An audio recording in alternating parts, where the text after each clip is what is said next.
Mateus, no capítulo 6.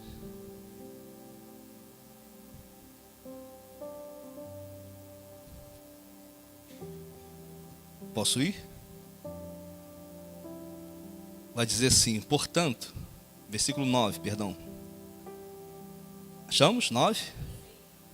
Portanto, orai deste modo: Pai nosso que estás no céu, santificado seja o teu nome. Venha o teu reino, seja feita a tua vontade, assim na terra como no céu. O pão nosso de cada dia nos dá hoje, e perdoa-nos as nossas dívidas, assim como também temos perdoado aos nossos devedores. E não nos deixes entrar em tentação, mas livra-nos do mal, pois teus são o reino, poder e a glória para sempre. Amém. Amém? Amém? Pai, glorifica o seu nome nesse lugar, que a sua palavra caia em bom solo, Deus, o solo do nosso coração esteja apropriado para recebermos a sua palavra. Conclua, Pai, complete aquilo que o Senhor já começou a fazer na nossa vida, nos leve para a próxima etapa, nos leve para um novo nível. Nós estamos submissos à sua voz, à sua vontade, à sua verdade, em nome de Jesus. Amém? Eu comecei a falar na semana retrasada, e a gente vai caminhar um pouco, durante alguns domingos nesse texto. E eu li do versículo 15, na semana retrasada, até onde eu li nesse dia de hoje, foi até o versículo 13. E dentro daquilo que eu falei, eu lembro de algumas coisas. Primeiro é que Jesus, ele orava. Repita comigo, Jesus orava.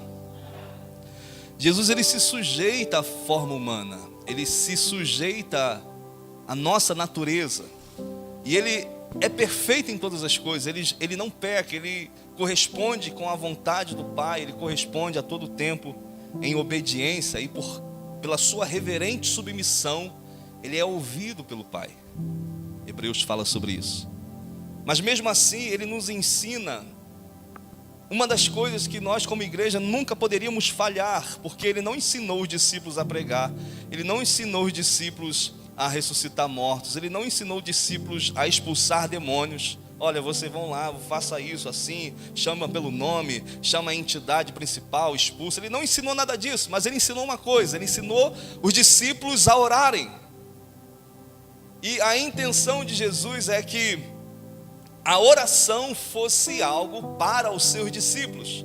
E os discípulos chegam para Jesus em Lucas 5, se não me engano, e perguntam para Jesus, eles pedem para Jesus: Jesus, nos ensina a orar assim como os discípulos de João Batista oram, nos ensina a orar assim como os discípulos de João Batista também aprenderam com João Batista a orar.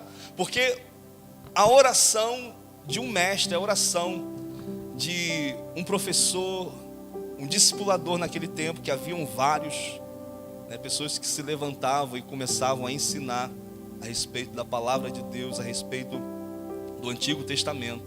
Você percebe que João tem discípulos, João ele é precursor, ele vem antes de Jesus, então ele tem alunos, pessoas que estavam envolvidas com o seu ensino. E a oração de um mestre, a oração de um rabino, era o resumo do seu entendimento teológico a respeito das Escrituras. Era como se, olha, se houver algo que eu tenha que ensinar a vocês e vocês nunca esquecerem, é isso. Então vocês vão orar a respeito de um resumo daquilo que é aquilo que eu creio como alguém que transmite a palavra de Deus. Então Jesus ali, ele ensina os seus discípulos a orar. Mas ele antes corrige a motivação. Ele fala para não usar de vãs repetições, porque ele não ensinou um modelo que fosse uma reza. Ele não ensinou algo para a gente usar de vez em quando, no final de uma oração, quando houver um velório, a gente lê esse texto, lê esse Pai Nosso, que foi o título que nós demos, e falar que nós estamos orando quando lemos isso. Não foi isso que Jesus nos ensinou. Até porque só se repete essa oração em Lucas. E Lucas, ele ainda resume um pouco essa oração. Se fosse algo que fosse uma oração única, né? Quando você for orar, você vai orar dessa maneira: ora Pai Nosso. Aí você vai todo dia, ora Pai Nosso pela manhã, Pai Nosso à tarde, Pai Nosso à noite. Não é isso que Jesus está falando.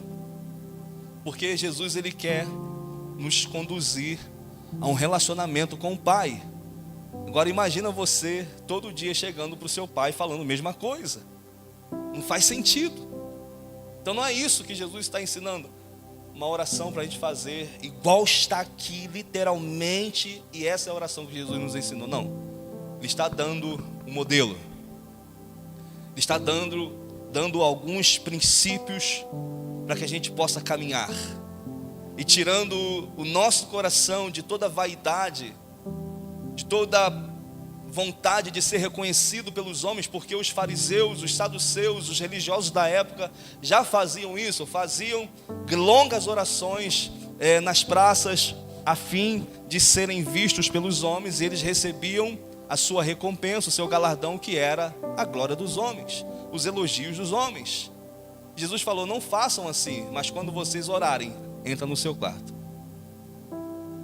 trancada a sua porta, orarás ao seu pai que está em secreto, e teu pai que te vê em secreto te recompensará. Então oração é muito mais do que palavras. Senão Jesus falava: olha, o seu pai que te ouve em secreto vai te corresponder. Mas ele fala: o seu pai que te vê. O pai que vê as intenções, o pai que vê e lê os seus pensamentos, o pai que contempla todas as suas intenções, ele vai estar no secreto com você, ele vai te corresponder. Que maravilha é essa, irmãos, nós orarmos a um Deus que nos corresponde. Então, se você entender isso, e a primeira coisa que eu falei foi que oração é para discípulo. Repita comigo: oração é para discípulo. Existe uma diferença entre discípulo e multidão. A multidão segue Jesus de longe, a multidão quer os milagres sem comprometimento, a multidão quer respostas para suas intenções, seja ela qual for. Mas os discípulos, Jesus fala que os discípulos, eles são aqueles que guardam os mandamentos do Pai. Os discípulos são aqueles que estão em submissão à vontade do Pai. A palavra discípulo, no seu original, tem a ver com aqueles que receberam uma nova natureza. Por natureza, Paulo fala que nós éramos filhos da ira de Deus. Por natureza, nós nascemos filhos da ira de Deus. Então, nem todos são filhos. Todos são criados pelo Senhor. Mas a filiação tem a ver com um novo nascimento, nascer de novo, quando se ouve a mensagem do Evangelho. Nascer de novo e agora andar em novidade de vida, ter como penhor, como a garantia de que você pertence a Ele, o Espírito Santo dentro de você, que vai lhe conduzir, que vai lhe guiar toda a verdade, que não vai deixar ninguém, nada, nem ninguém te enganar, nem falso profeta, nem falso líder, nada, nem ninguém vai enganar quem tem o Espírito Santo ativo, porque pode ser que ele se apague com o tempo. Paulo fala sobre isso: não apagueis o Espírito Santo, não extinguais o Espírito Santo. Fuja de tudo aquilo que possa lhe afastar do Espírito, possa fazer o Espírito se afastar de você. Então, nesse relacionamento, os discípulos, eles começam a construir uma amizade com Jesus. Você vê em João 15, Jesus agora dizendo que eles já não eram mais apenas servos, mas eles eram agora amigos. Porque os servos não sabem o que fazem os seus senhores, mas o amigo sabe. A transição de servo para amigo se dá na jornada, quando ele vê fidelidade, quando ele vê lealdade no nosso coração. Não é automático, fui para a igreja, agora sou amigo de Deus. Pode botar uma camisa, amigo de Deus no peito, mas não faz sentido. Isso tem a ver com uma construção, com dias. Você em secreto, construindo essa relação, você manifestando isso no coletivo, sendo servo, sendo submisso, correspondendo ao seu amigo, correspondendo à sua esposa, correspondendo à igreja, correspondendo aos seus pais, segundo a palavra. Amém? Então a gente falou dessa motivação que precisa ser correta. E hoje eu quero começar na oração em si.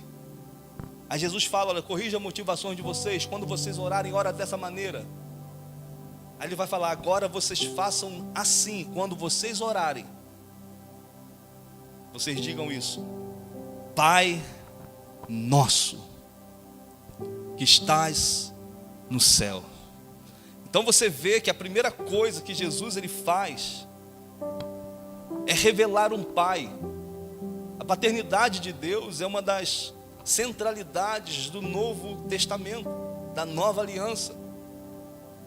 Qualquer ensino do Antigo Testamento se dava por os judeus relacionarem a palavra Pai com o Criador. No Antigo Testamento havia uma tradição até de temor de mencionar o nome de Deus. Eles tinham tanto respeito, tanto zelo, que acabou se tornando um certo legalismo, que eles tinham medo de mencionar o nome de Deus. Mas aí Jesus ele quebra esse protocolo. Amém?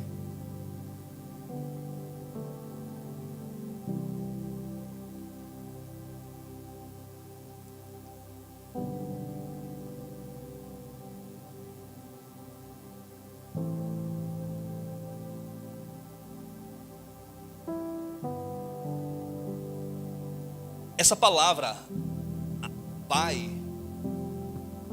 Mateus é o único escrito, o único evangelho que é traduzido em hebraico.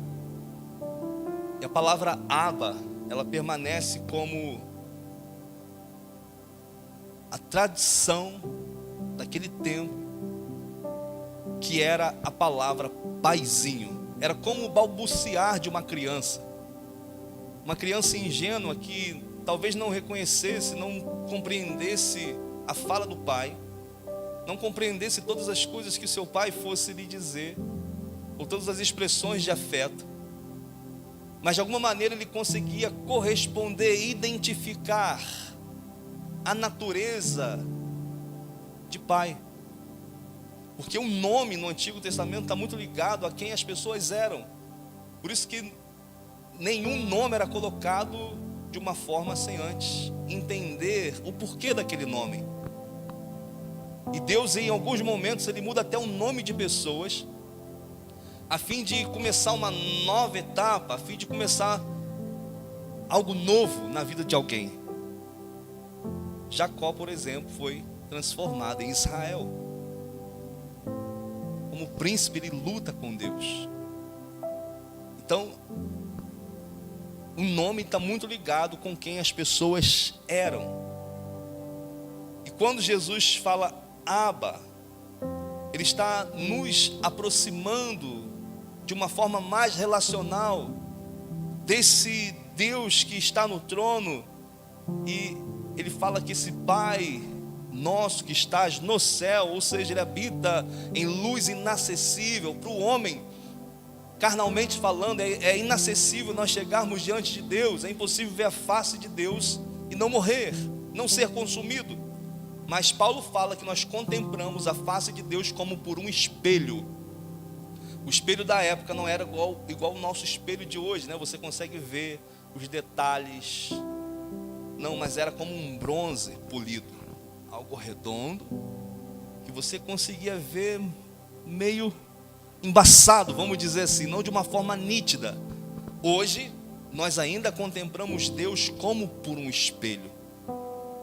Mas virá o dia que quando Ele vier, nós o veremos como Ele é. O seu espírito é a conexão que você tem com Deus. Porque o Espírito Santo, ele toca, ele habita dentro do seu espírito. E ele faz essa conexão com o Pai. E o Espírito Santo, ele clama, Abba Pai, ele intercede por nós com gemidos inexprimíveis. A intenção de Jesus nunca foi revelar um Deus, revelar um Senhor, mas a intenção de Jesus sempre foi revelar um Pai que se interessa por mim e por você. Um Pai que quer nos conduzir em segurança na sua vontade. Um Pai que lança a sua palavra e de alguma maneira espera que nós o abracemos. Amém. A palavra de Deus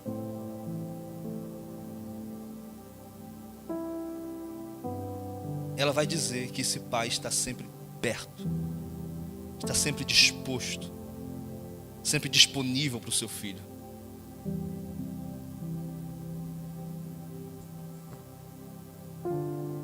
Vai lá. Deus te abençoe. Em nome de Jesus. Vai na paz. Novo tempo, tá? Chega. Tá chato essa vida, né? Não faz sentido mais não. Só tristeza, só vazio. Tem felicidade, né?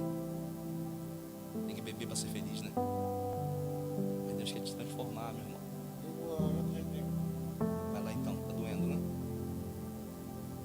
Aproveita a oportunidade. O dia é hoje. Amanhã não existe, tá? Vai lá, na paz. Amanhã, isso aí.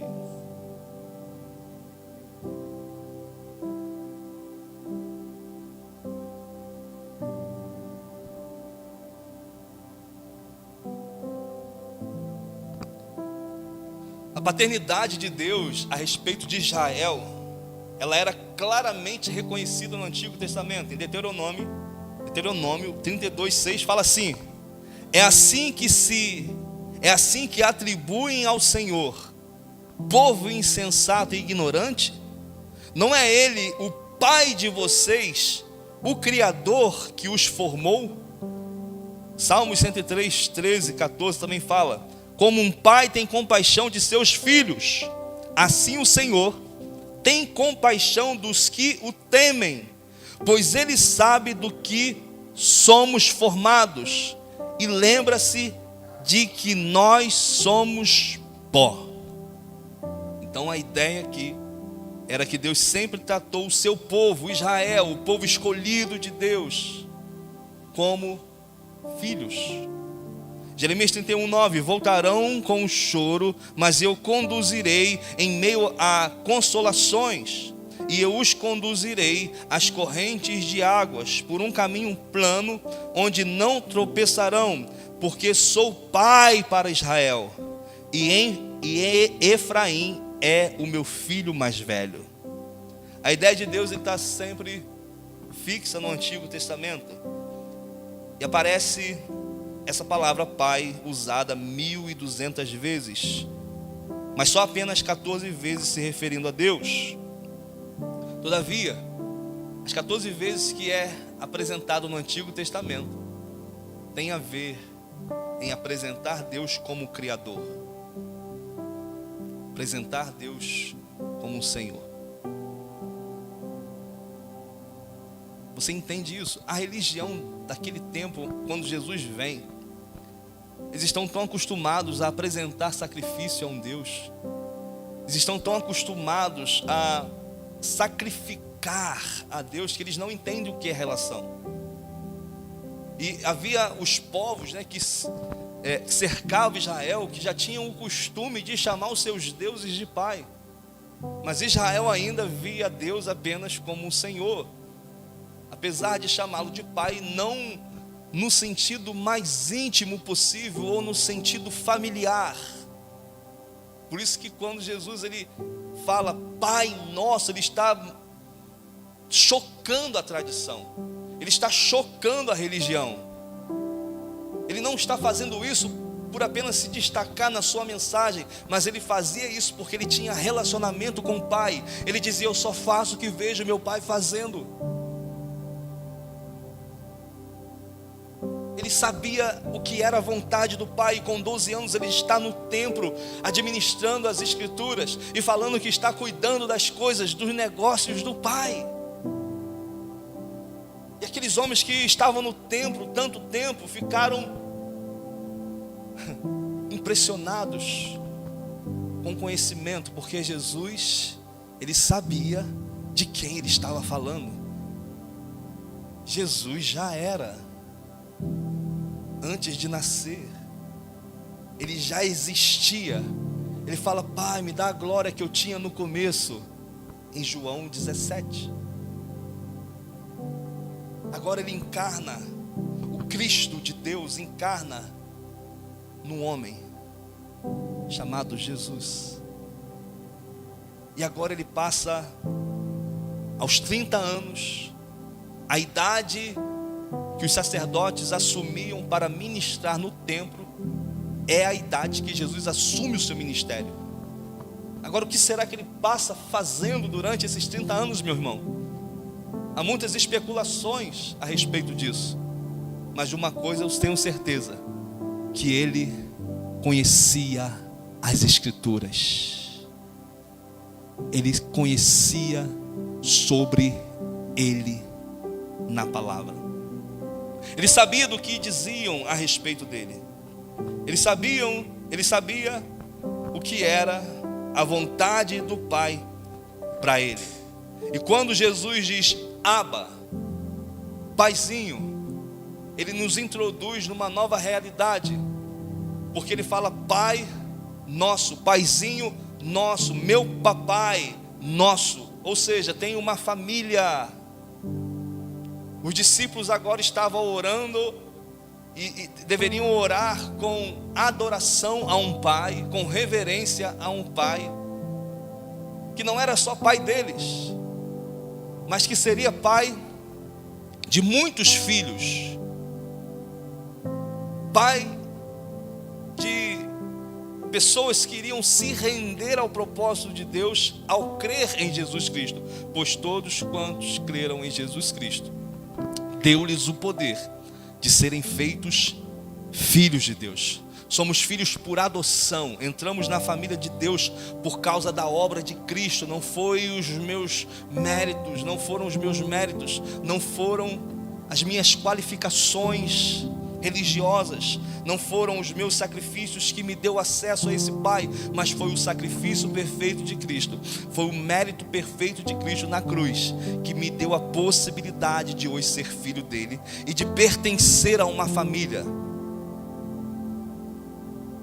Então não existe vida cristã solitária, não existe vida cristã individual.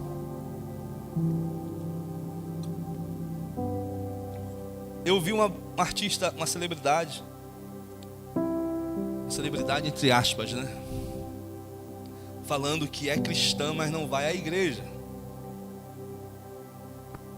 Porque as pessoas, quando vê uma celebridade na igreja, assim ela falou, quando vê uma celebridade na igreja, quer entregar uma profecia. E sempre a profecia, ela falou que é a mesma, que vem para Deus, que Ele tem uma obra na sua vida. Ela falou: mas como assim vem para Deus se eu já tenho Deus? Só que isso é uma das maquinações demoníacas desses últimos dias. Dizer que nós podemos servir a Deus desconectado de um corpo. Dizer que eu posso levar uma vida diante de Deus sem me sujeitar a nada e nem a ninguém, sem me sujeitar às Escrituras, sem me sujeitar a palavra. Mas isso é um engano. Por quê? Porque Ele é Pai de um corpo. Cristo é o Senhor de uma igreja. Ele é a cabeça de um corpo. Não estou falando de instituição, não estou falando de placa, não estou falando de ter um CNPJ, mas estou falando de pessoas que estão tendo relacionamento com esse Pai, de pessoas que estão ouvindo a voz do Pai, de pessoas que estão a cada dia mais preocupados com a vontade do Pai, preocupados em obedecer, preocupados em construir aquilo que Ele começou a fazer, porque Ele confiou a nós. Pai nosso que estás nos céus, santificado seja o teu nome, venha a nós vosso reino, o teu reino, seja feita a tua vontade aqui na terra como é feita nos céus. A ideia de Jesus é que os discípulos iriam puxar a vontade dele para a terra e anunciar a todas as pessoas qual é a vontade dele aqui na terra como é feita nos céus. Então não tem como a gente isoladamente viver essa verdade coletiva. Não tem como, nós não vamos ter relacionamento com todos. Existe um estudo que fala que nós vamos conseguir ter relacionamento, afinidades, viver de uma forma profunda e real com apenas 12 pessoas. Mais do que isso o homem não consegue. Será por que Jesus escolhe apenas 12?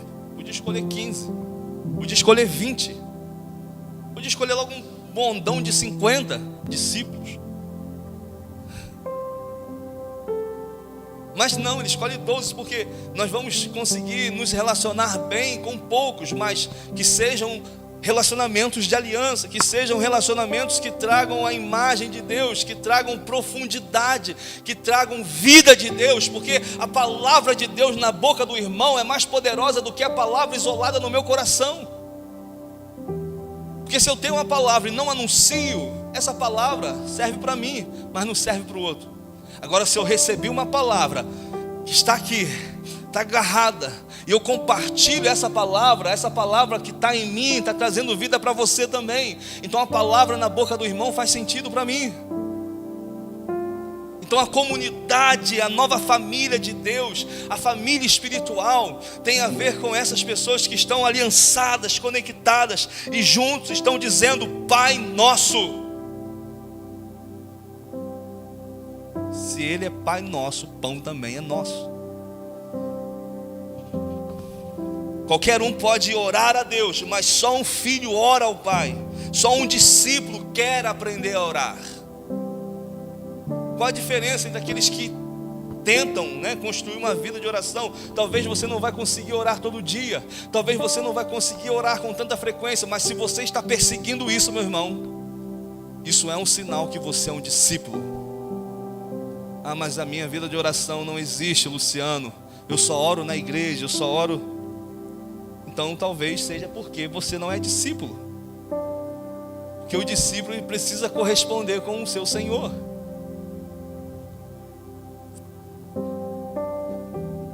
É outro tipo de engano que está entrando na igreja.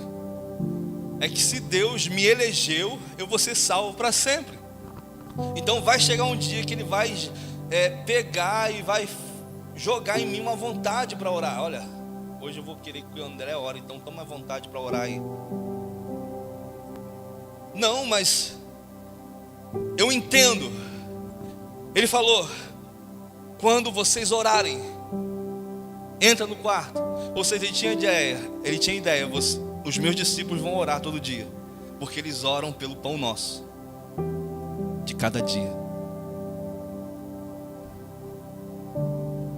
Se eles oram pelo pão de cada dia, significa que eles teriam que orar no outro dia. Senhor, dá-nos o pão diário. A ideia de Jesus é que no outro dia os discípulos também iam orar. Na segunda, na quarta, na sexta, na terça, na quarta, na sexta. Mas, partindo para a prática, é fácil, irmão? É fácil orar todo dia? A ansiedade deixa, as preocupações deixam, o legalismo deixa, porque muitas das vezes nós ainda estamos orando a um Deus distante, e não um Deus que é perto. Nós ainda estamos orando baseados em nossas necessidades, baseados naquilo que o meu coração enganoso deseja, não naquilo que é a vontade de Deus para mim. E sabe o que acontece? Todas as vezes que eu deixo de orar, vem uma acusação. A gente precisa ter disciplina, porque oração faz parte das disciplinas espirituais. Mas todas as vezes que eu sou acusado por não ter orado, é porque eu ainda não entendi quem é meu pai. E se eu entendo que eu estou orando a um pai, cara, quem não gosta de estar perto de um pai? Que pai que não gosta de estar perto de um filho? Eu estou lendo a Bíblia, a Sofia me chama, eu paro de ler a Bíblia para atender ela. Olha só que coisa maravilhosa. Ela muda a minha rotina quando me chama. Ela muda a minha agenda quando há uma necessidade específica.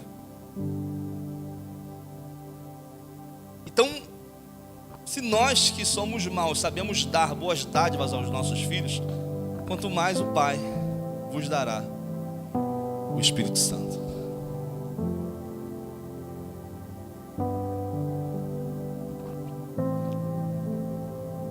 Só se relaciona com o Pai quem é filho. Só um discípulo deseja aprender a orar. Pois o discípulo, ele sabe que a sua vida depende dessa relação. Saia desse lugar de oração, saia do lugar de jejum, meu irmão. Saia do lugar de meditação nas Escrituras, que você fica frio, você fica indiferente. É simples. Você começa a arrumar desculpas para frieza. Você começa a arrumar desculpas para não vir na oração. Você arruma as desculpas boas. Desculpas boas para não vir ao culto. Desculpas boas para não assumir responsabilidade no corpo. A gente tem várias desculpas boas, irmãos. E vou te dar uma palavra. É árduo você cultivar esse lugar. Vai exigir muita renúncia. Vai exigir ir contra a sua vontade. Vai exigir você renunciar coisas. Vai exigir você mudar ambientes. O que você ouve, o que você vê, o que você fala. Vai exigir muitas coisas. Então é melhor ser um crente de domingo à noite. Então é melhor ser um crente nominal, que é o que o IBGE fala. Cristãos não praticantes, é a nova realidade da igreja nos dias de hoje. Cristãos que não praticam a palavra. Por isso que a qualidade da igreja está dessa maneira. Pessoas que estão sendo iludidas por coaching, pessoas que estão abraçando mais uma mensagem motivacional do que a mensagem do Evangelho. Pessoas que fazem dos seus líderes gurus gospel. Pessoas que estão cada vez mais se envaidecendo pelas suas conquistas. Agora eu comprei um carro melhor, agora eu estou com a roupa melhor, agora eu estou com um emprego melhor. O que vale isso no caixão, meu irmão? O que vale isso quando o controle sair das suas mãos? Não vai valer de nada. Não vai valer de nada quando eu gravar nota de falecimento. Mas o que vai valer a pena é você estar aceso, é você estar vivo, é você estar ouvindo a voz dele, que produz uma nova realidade em meio à circunstância, em meio ao caos, em meio a tudo aquilo que a gente vai passar. Estar diante do Pai, dependendo dele, crendo nele, vivendo nele, vai fazer toda a diferença. vai fazer toda a diferença quando as tribulações chegarem. Todo mundo quer um Deus que responda a seus desejos. E talvez esse Deus não é o Deus Pai, mas os filhos querem responder à vontade do Pai. Os filhos se deleitam na voz do Pai, pois eles buscam não resposta para todas as perguntas ou para todos os seus anseios, mas eles buscam perguntas certas e anseios corretos. Sabe de uma coisa? Eu sonho com uma igreja que ora. Eu não vou parar de falar disso. Ah, Luciano, eu não quero mais ouvir de oração. Então você vai ter que mudar de igreja. Eu não quero mais falar de intimidade com Deus. Você vai ter que ir para algum lugar fúnebre. Mas, cara, é isso que sustenta. É isso que dá o combustível para a gente existir como igreja. Amém? Vamos ficar de pé para a gente orar?